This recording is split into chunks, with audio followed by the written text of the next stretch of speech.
பிரச்சனை என்று யாரிடமும் போய் நிற்காதே. ஆறுதல் சொல்பவர்கள் சிலர், ஆனந்தப்படுபவர்கள் சிலர். அவனுக்கு வேணுண்டா என்று முதுகுக்கு பின்னால் பேசுபவர்கள் பலர்.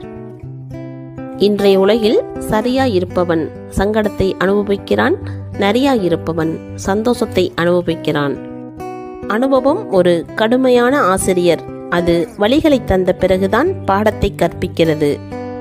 உனக்கு எது வேண்டுமானாலும் கடவுளிடம் கேள். வேண்டியும் தரவில்லை என்றால் புரிந்துகொள், அது உனக்கானது அல்ல என்று. காலத்தின் பாடம். ஒரு பறவை உயிருடன் இருக்கும்போது அது எறும்புகளை தின்னும்.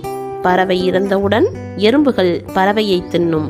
காலமும் சூழ்நிலையும் எப்போது வேண்டுமானாலும் மாறலாம்.